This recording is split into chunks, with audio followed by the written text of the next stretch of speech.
Alors, les rythmes de l'époque hellénistique. Alexandre le Grand conquit en 10 ans d'une aventure légendaire pour les Macédoniens et les Grecs, ses alliés, une étendue considérable de terre continentale, l'ancien royaume des Perses achéménides. Sa mort à Babylone empêcha que fût organisé l'immense pays parcouru et que fussent accomplis les projets dont l'accomplissement eût changé peut-être le destin du monde. Il n'avait pu entamer la conquête de la Méditerranée occidentale, qui resterait la zone d'influence de Carthage et de Rome, sans que les Grecs de Sicile ou d'Italie du Sud puissent y jouer bien longtemps un rôle important.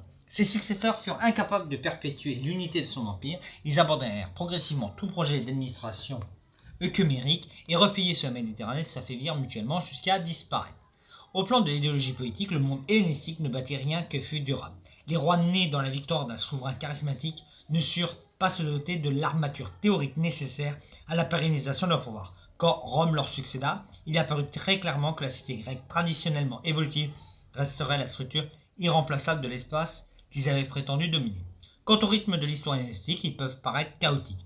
Dans les premières années se déchaînent les appétits des compagnons d'Alexandre, soucieux de tirer profit des succès de leurs conducteurs. Les uns tenaient à maintenir l'unité du royaume et prétendaient travailler à préparer la succession des descendants naturels de l'antique dynastie macédonienne, revivifiée par le mariage oriental. D'autres, plus réalistes, préférèrent s'emparer au plus vite des domaines qui leur seraient propres. Il fallut moins de 20 ans de conflit pour que les projets unitaires furent abandonnés, un peu plus de 20 ans encore pour que s'établisse la carte des royaumes nouveaux. Les Lagides régnèrent sur l'Égypte, les Séleucides sur l'Asie, les Antigoniques finirent par s'installer en Macédoine et en Grèce continentale. À ces trois dynasties dont les fondateurs avaient accompagné Alexandre vient s'ajouter celle des Attalides qui furent assez habiles pour s'emparer de l'Asie mineure. De nombreux royaumes naquirent sur leur marge de conquête, régis par des souverains d'origine barbare, qui, s'ils furent des rivaux des rois nés de la gestion originelle, furent aussi dans leur sphère de domination les propagateurs de la civilisation grecque longtemps après la disparition des dynasties proprement hellénistiques. Rome, qui depuis ses victoires sur Carthage dominait le monde méditerranéen occidental, finit par conquérir, par l'effet du développement d'un impérialisme volontaire ou par l'entraînement des circonstances, l'Orient méditerranéen. Les grands royaumes disparurent, mais la civilisation hellénistique survécut sous l'Empire, Rome étant d'une certaine façon une cité grecque qui pouvait prétendre à l'héritage des rois qu'elle avait abattus. Et surtout, la civilisation grecque va survivre à tout ce bordel pour une simple et bonne raison, c'est que les Romains aiment la culture grecque. Il ne faut pas oublier que l'impérialisme romain est un truc un peu particulier. Les Romains, quand ils colonisent, ils ne détruisent pas la culture. Ils regardent, ils prennent le truc et ils se servent. Ah tiens, ça c'est bien, ça c'est bien, ça c'est bien, ça je prends, ça j'adore, ça j'apprécie. Et c'est ce qui fait que Rome n'a pas une culture propre. Elle est un énorme patchwork de tout ce qu'elle a pu récupérer dans son empire. Et c'est une des raisons pourquoi, au début de notre ère, elle va prendre un truc et en faire quelque chose de plus grand. Ça s'appelle le christianisme et c'est né dans une de ses provinces en Israël. La fatigue mentale. Ah. Vous savez ce qui me fatigue le plus? Bon, mon corps certes me fatigue. J'ai à l'heure actuelle des problèmes de genoux, des problèmes de dos. J'ai une bronchite donc j'arrive pas à me débarrasser. Mais le plus gros des postes de fatigue est la fatigue mentale.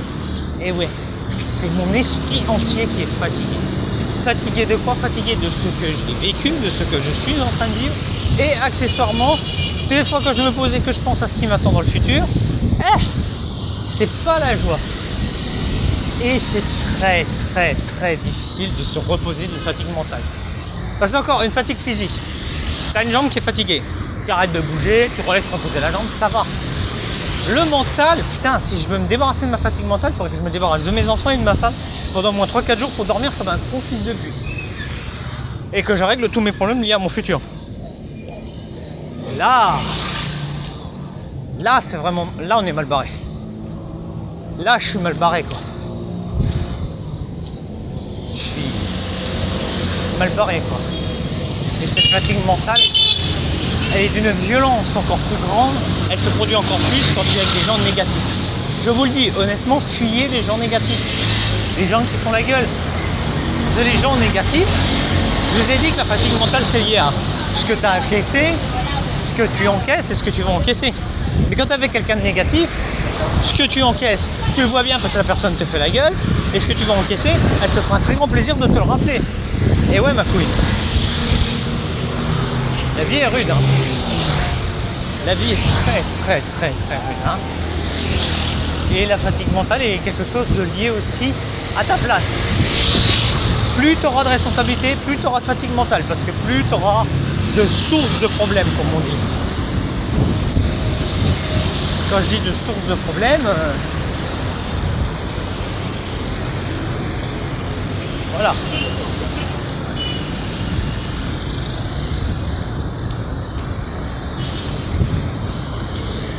Voilà. Plus tu as de responsabilité, plus tu as de sources de problèmes, donc plus tu as de danger. Alors, comment combattre la fatigue mentale? Déjà, premièrement, il y a ton entourage. Mon fils joue un rôle énorme dans ma fatigue mentale. D'un côté, il m'en rajoute en faisant des conneries, mais d'un autre côté, il me soigne un peu en me faisant les smiles de la muerte. L'autre élément important est une hygiène de vie. Je conçois que malgré mon état catastrophique, ma très bonne condition physique me sauve la vie. Je suis totalement honnête. Sans une bonne condition physique comme j'ai la mienne, j'ai un très bon cardio, j'encaisse très bien, je suis très endurant. À l'heure actuelle, je serais décédé. J'aurais même pas survécu à ces 15 années d'enfer que je suis en train de vivre.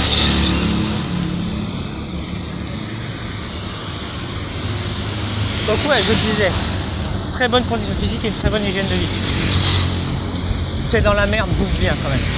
Il faut avoir le ventre bien rempli, comme ça tu as tous les éléments pour que ton corps fonctionne bien, parce qu'il ne manquerait plus qu'à te rajouter à ta fatigue mentale une insuffisance alimentaire ou une blessure physique. Ouais, bon bah c'est un peu ce que j'ai, mais bon. Mais j'ai une bonne condition physique, heureusement que j'ai mon endurance qui me permet d'encaisser tout ça. Ensuite, un des éléments les plus intéressants est de trouver des échappatoires. Ce que je fais là à l'heure actuelle, je le fais autant pour créer du contenu que pour me faire du bien, parce que là, quand je suis en train de faire des vidéos, je ne pense pas à mes problèmes. Je produis une réflexion, je sécrète de l'hormone du plaisir, car ça me fait plaisir de vous parler, même si j'ai peu d'interaction avec vous, mais bon. Qu'est-ce que tu veux? C'est la vie des tristes cires.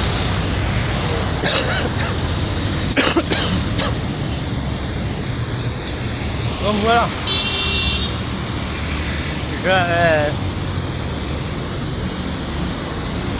Voilà. Donc faut vraiment trouver des échappatoires pour éviter d'être dans ça. Puis après il faut soigner les blessures du passé. Alors là c'est compliqué. Parce que pour que le passé soit plus facile à vivre, il faut que le présent soit doux. Et pour que le futur soit plus facile à vivre, il faut se manger le présent, un présent doux aussi. Je vais éviter de me faire renverser par un corbillard.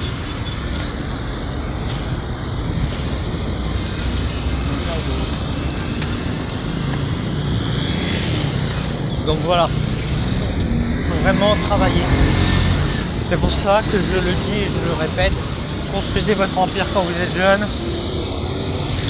Au moins après une fois quand vous êtes adossé à un empire dans le sens professionnel avec les diplômes et le bon taf, personnel avec ce qu'il faut de distraction et de douceur, vous allez vraiment juguler cette fatigue mentale. Fantasme de la femme traditionnelle. Ah, ce fantasme de retrouver une femme à l'ancienne, une femme qui ferme sa gueule, qui a des valeurs, qui n'a pas des kilomètres de bits au compteur. Ah, ce fantasme de retrouver les femmes de l'ancien temps, parce qu'avant, c'était mieux. Alors, il est indéniable que, ouais, qu'est-ce que j'aurais aimé trouver une femme comme mes arrière-grand-mères, qui ont connu la guerre, qui n'ont pas eu de nouvelles de pour leur mari pendant des années, mais qui sont quand même restés là et qui, bon, ont fait le travail, tenu les maisons, tenu les enfants, tout dans un respect et une concorde qu'il n'y a plus dans les relations hommes-femmes. Mais pour ce qui est de l'Occident, la majorité du temps, ces femmes traditionnelles, qui se disent traditionnelles aujourd'hui, sont des énormes fraudes. Je m'explique. Certaines se disent tradies, c'est pour cacher un passé un peu bresson. Après, comme j'aime bien le dire, les mecs, quand vous êtes avec une femme, vous prenez tout. Son passé, son présent, son futur. Si elle a passé ses années lycée à jouer au bilboquet avec les bites des autres gars, faut assumer. Bon, après, c'est vrai que t'es en couple avec une femme qui a accepté de la prendre dans le cul, qui a sucé 3 km de bite et qui aujourd'hui se la joue tradie puis te dit ah bah non je suce pas, je prends pas dans le cul. C'est vrai que si tu la prends, tu as la haine. Et ça je le comprends, ça je le l'autorise. Ça je te le comprends, je te l'autorise. Je comprends ta frustration. Mais voilà, c'est la vie.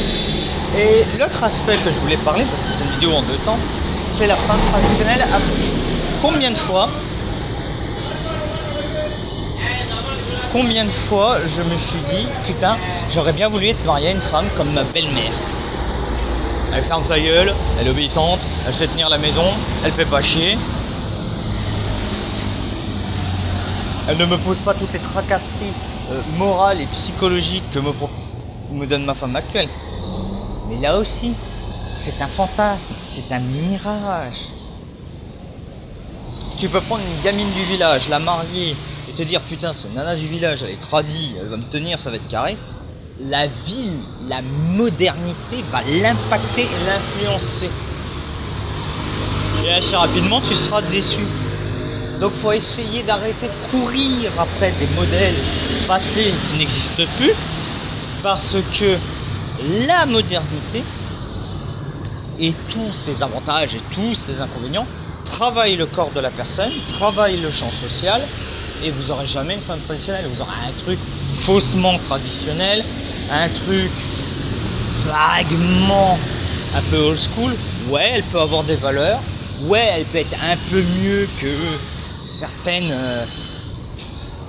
fashionistas de la modernité qui sont dans un certain extrémisme idéologique, mais vous n'aurez rien de comparable à 100, 110, 115%.